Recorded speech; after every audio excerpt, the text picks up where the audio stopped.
Arrêtez, parce qu'il va bientôt pleuvoir là et on doit partir sur le bateau. Vous êtes qui? Oh my god, il va pleuvoir comme ça. Je suis Noé, voyons. Noé. Regardez le temps, il va bientôt pleuvoir. Mais non, c'est pas monsieur, il faut y aller parce que c'est pas votre histoire aujourd'hui. Oh là là, Il faut mon reprendre petite le bête. bateau. Oh, mon cochon. Il a chaud. Allez, au chaud. Ah, il a mis son cochon. Mon cochon. Mais c'est ça, la réforme. Bah oui, attends, la réforme.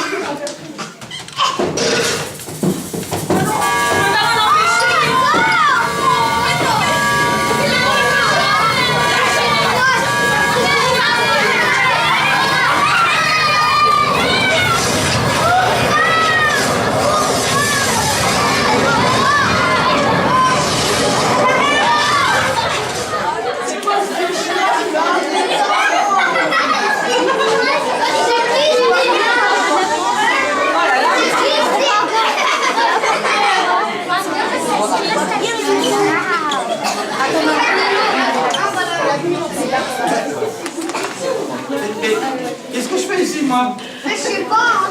Vous allez être un peu vieux, non?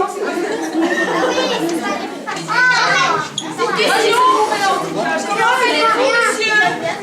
On est en quelle année? 2017. On a connu. Oui, mais vous êtes... Vous êtes bizarrement habillé, hein? Ah bah, parfait. Ah ouais, on est pas dit. Oh. Et voilà, vous avez une robe. Mais c'est la toge des enseignants à l'université. Et vous êtes qui? Je suis Martin Luther, mais vous pouvez... Le Martin Luther. Oui, c'est moi. Le Martin de la Réforme. C'est moi. Et ça, c'est pas toujours des bêtises, hein. Mon chapeau. Et en fait, c'était fait exprès, hein. Je savais que ça allait être Martin Luther. Bah oui. Qui est devenu pour Martin Luther pour parler de la Réforme? Ah, Voilà, je suis pas tout le temps des bêtises. On dit qui? Merci qui? Mais allez, merci Lolo. Merci. vous voulez que j'explique aux enfants, mais... Ah bah oui, oui. J'aime beaucoup... Vous êtes là pour ça. J'aime beaucoup expliquer aux enfants. Vous savez, je viens d'un pays un peu plus au nord. Ça s'appelle l'Allemagne. Mais c'est vrai que j'ai vécu il y a plus... Je suis né dans un petit village il y a plus de 500 ans. 500 ans. Oui, ça fait longtemps, hein. Et puis, mais dans notre temps, on n'avait pas tous ces genres de choses que vous avez. Ah, c'est bizarre. Dans nos écoles, il y avait des briques, des pierres comme ça, des châteaux. Mais c'était pas des couleurs. Bah, c'est joli, non? Non. On lisait chez nous, on étudiait.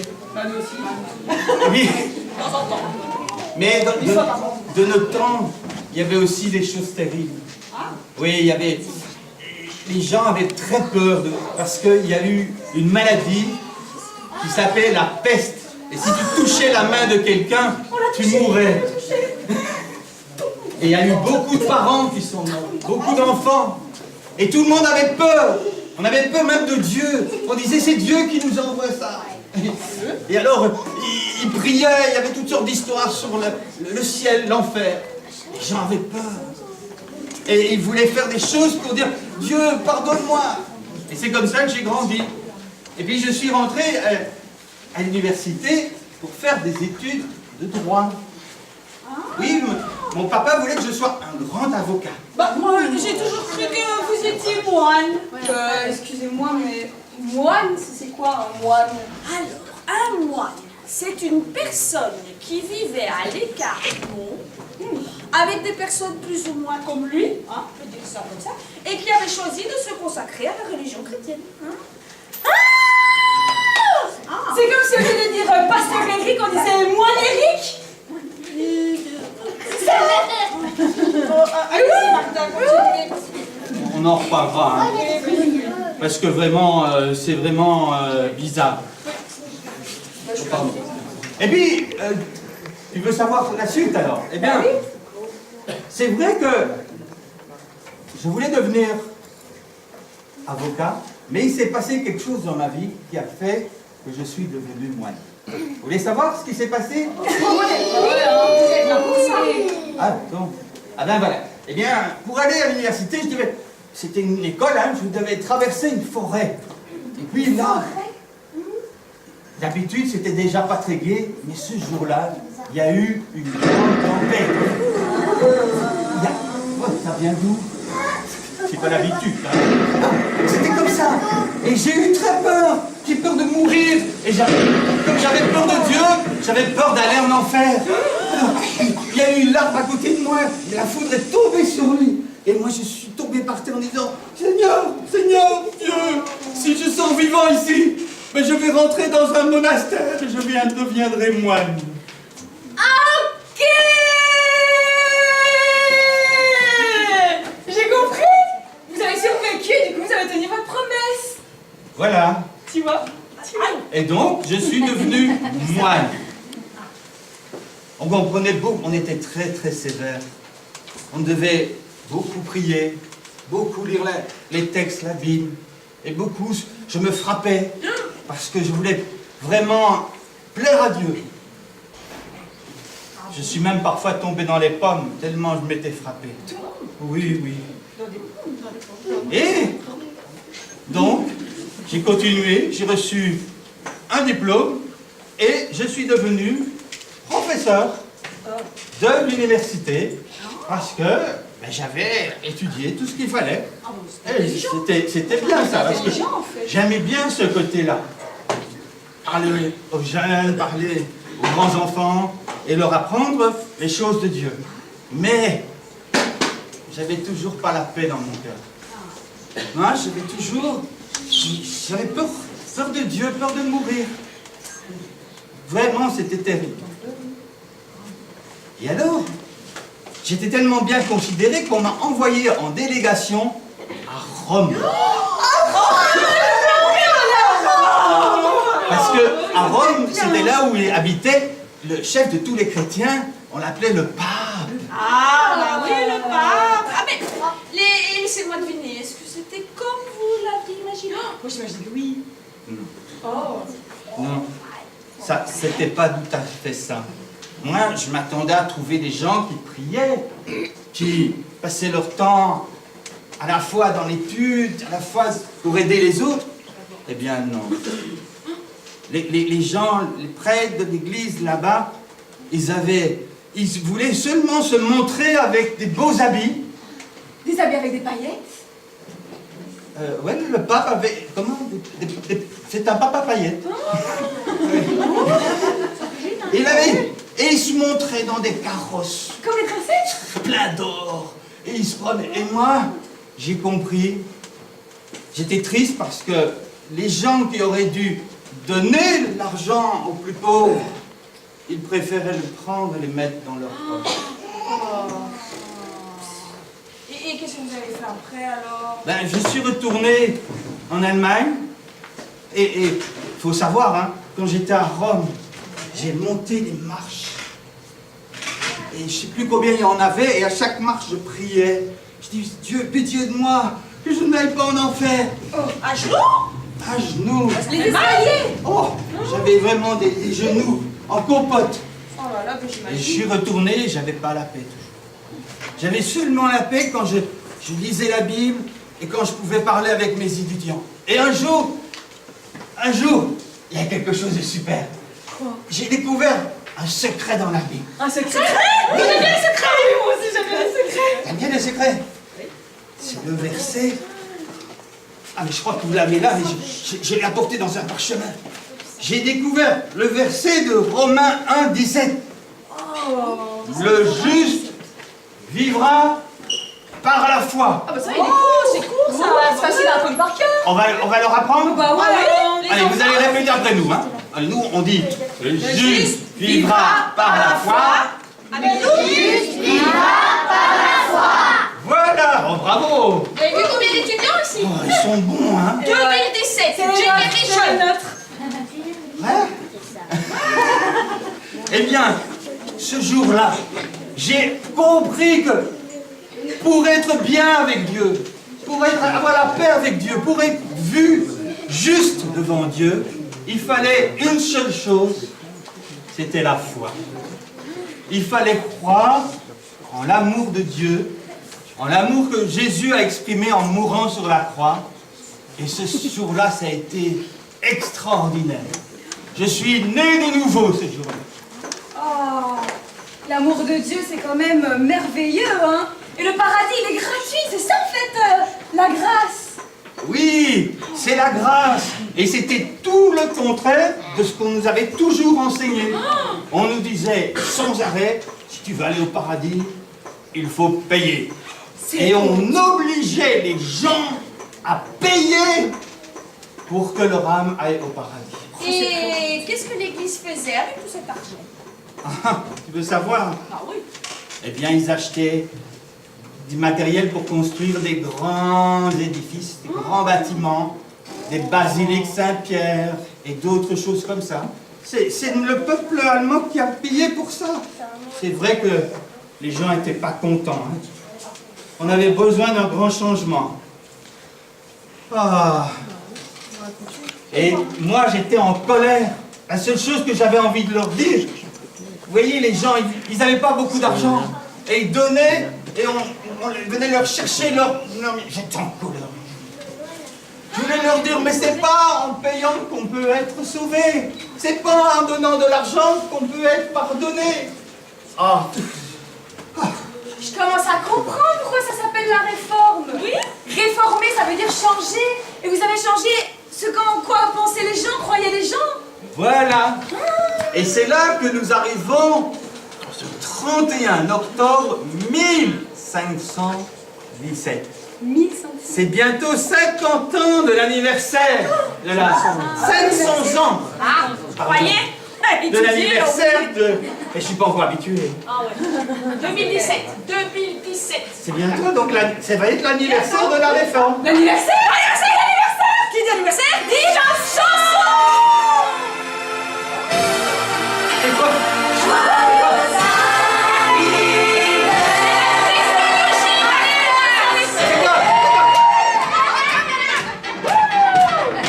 C'est quoi ça? C'est l'anniversaire. C'est bien.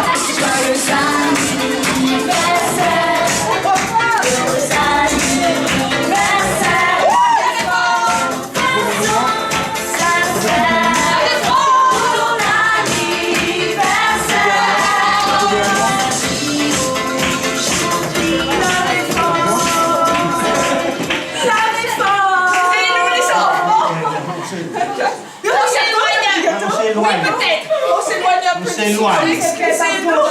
C'était pas pour ça que je suis venu, hein? Oui, non, parce qu'on aime bien chanter. Ouais, les anniversaires, les gâteaux et tout. Pardon. Il y a quelqu'un dedans? Alors, parlons d'anniversaire. Hein? Tout leur apprendre. Alors, c'est bien de faire la fête et tout ça. Mais racontez-nous quand même, qu'est-ce qu'il y avait de si spécial ce jour-là? Oh oui, c'est bon, on chante. Eh bien, mais oui, c'est vrai, il faut que je vous explique. Qu'est-ce qui s'est passé le 31 octobre?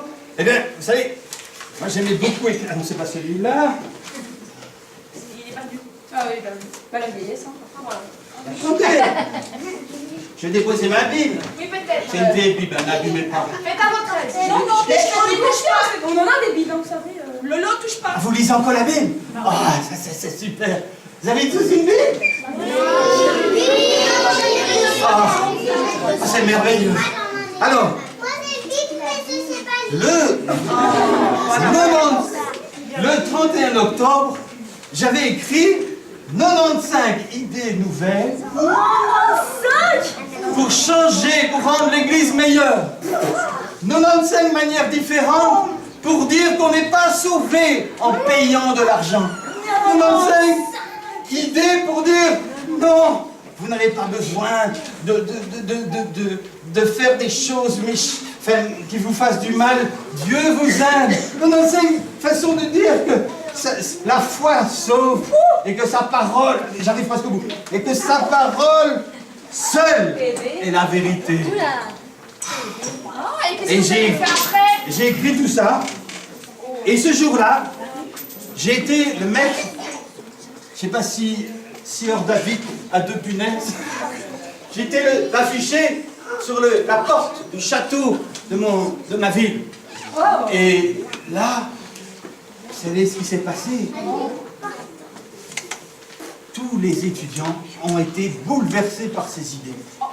Et ils ont dit, on va distribuer ça. Mais comment le faire? Eh bien, heureusement, quelques années avant, on avait inventé l'imprimerie.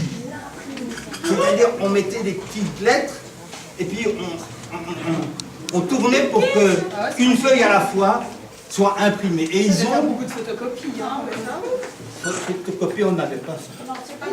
Et ils ont distribué ça dans toute l'Allemagne. Et même dans les autres pays. Plus loin que l'Allemagne. Je sais! Quoi? Ah, pour une fois que je sais. Ah ouais, pour toi, c'est ça qui sait. Vos idées, elles sont arrivées au-delà de l'Allemagne, que c'est arrivé jusqu'aux oreilles du pape. Le pape avec les paillettes? Oui, celui-là avec les paillettes. Et il n'était pas content du tout avec ses nouvelles idées. Ah bon? Non, je peux dire qu'on n'était pas vraiment amis. Moi, je voulais ouvrir la discussion. Je voulais dire, que pensez-vous de mes idées? Et on m'a dit, tu es un hérétique. Un hérétique.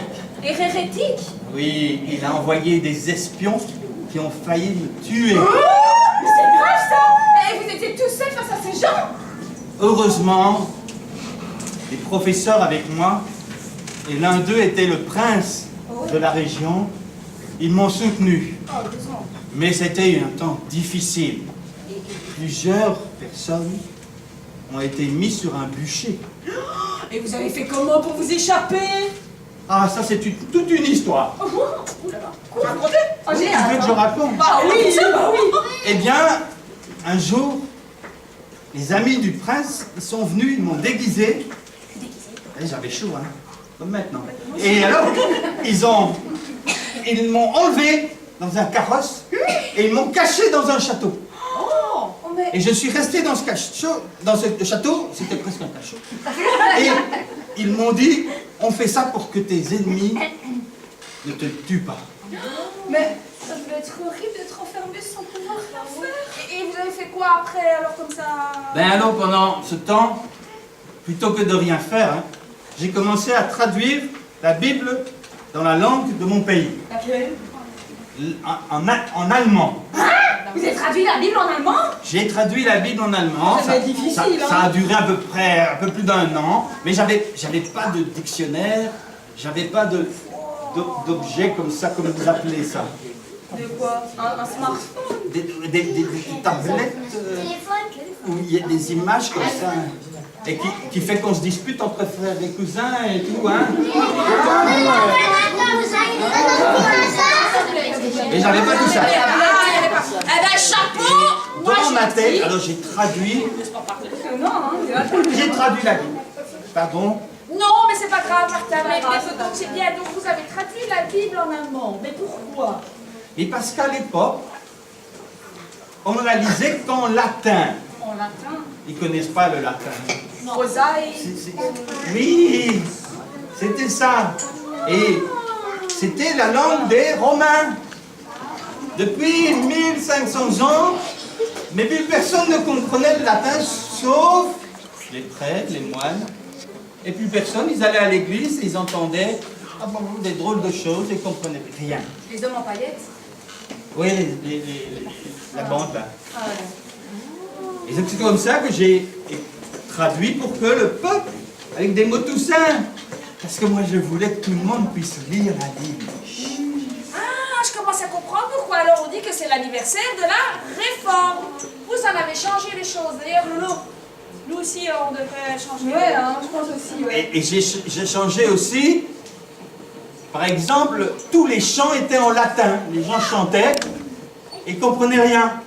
Alors j'ai dit, je vais traduire, j'ai traduit plusieurs centaines de chants dans la langue de mon peuple. Et comme ça, les gens ont appris à chanter pour louer Dieu. C'est pas bien ça? Oui, bah nous, on va vous réformer un petit peu, hein. Ouais. Aïe! Ah ben la réforme doit toujours se faire. Hein. Voilà! Faut accepter de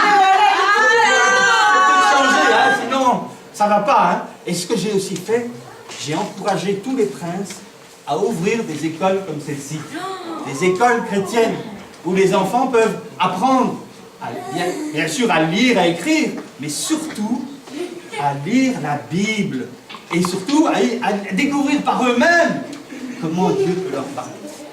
Martin, j'ai encore une dernière question. Mais qu'est-ce qui vous a donné la force de surmonter toutes ces épreuves?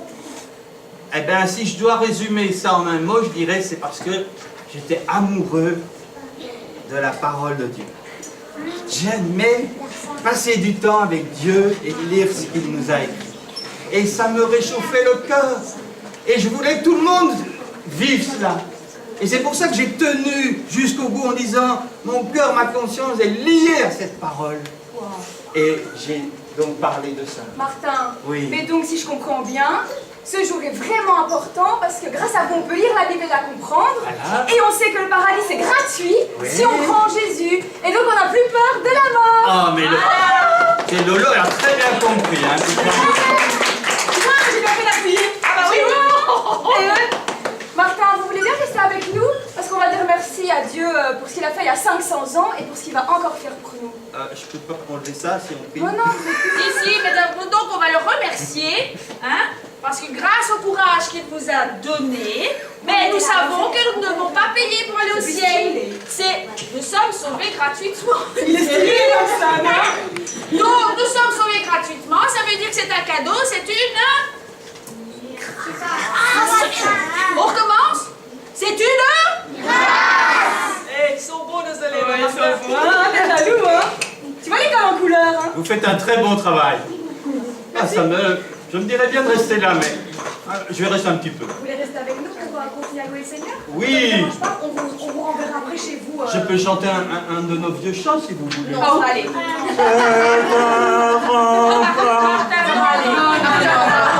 Je m'en vais. Je vous laisse chanter. C'est encore les gens dans la boîte qui vont chanter. J'ai un peu peur. Hein. C'est quoi cette boîte? Dis ici, Martin.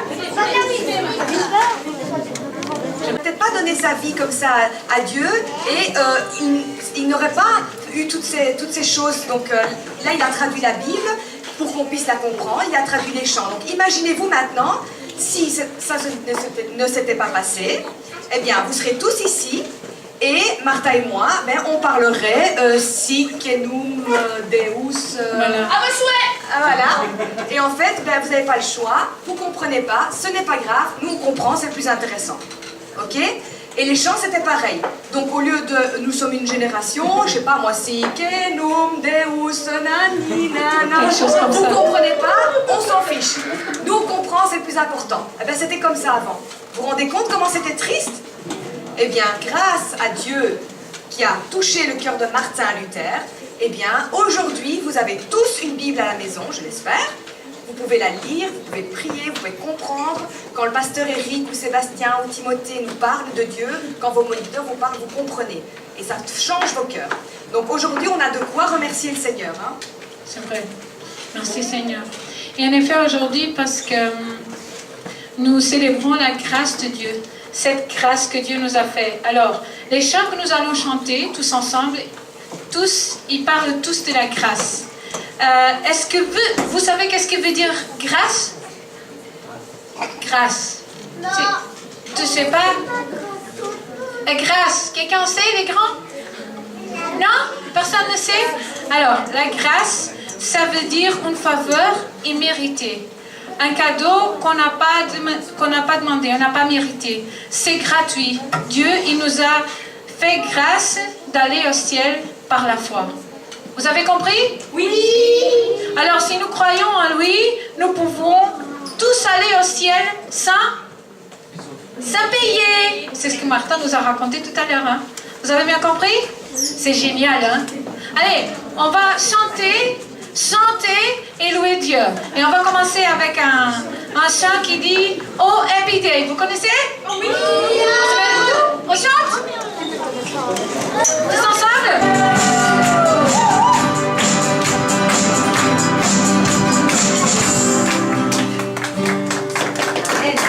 Alors, est-ce qu'il y a de la joie dans votre cœur? Oui. Alors, on va chanter ce chant qui est très facile, qui dit « Il y a de la joie dans mon cœur ». Et quand on vous pose la question « Où ça ?», vous dites ensemble « Là dans mon cœur ». Ok, les paroles seront affichées. Ok, on va y aller.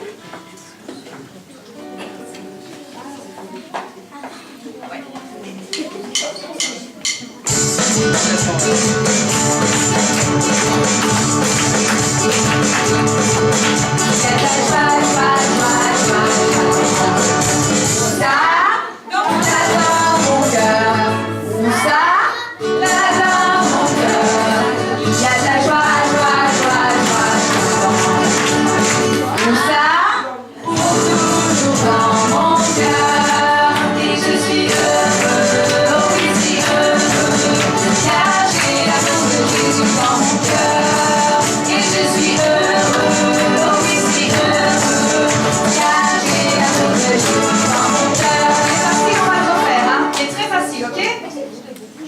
Alors, on va le refaire encore? Oui. 1, 2 et 3.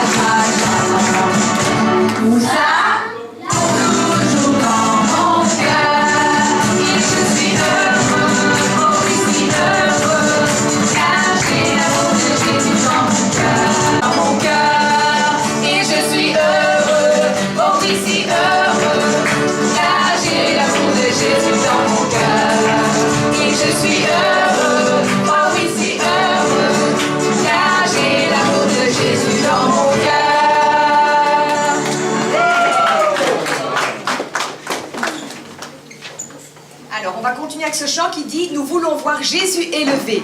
Donc maintenant que vous avez écouté l'histoire de Martin Luther, on peut encore mieux comprendre certaines vérités dans nos chants. Nous voulons voir Jésus élevé, parce qu'il était un peu caché, comme un étendard, comme un grand drapeau sur ce pays, pour montrer à tous...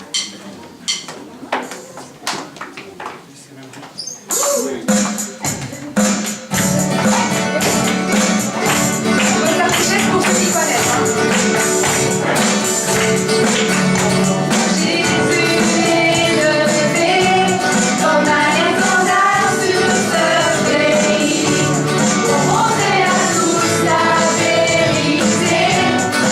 Et le chemin vers le ciel.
Les moniteurs peuvent aussi. Hein.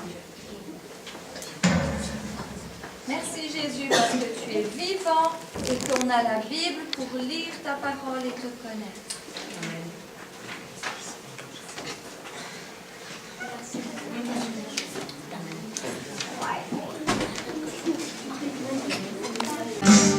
Seule ta grâce m'a aimé, seule ta grâce, seule ta grâce m'a sauvé, seule ta grâce.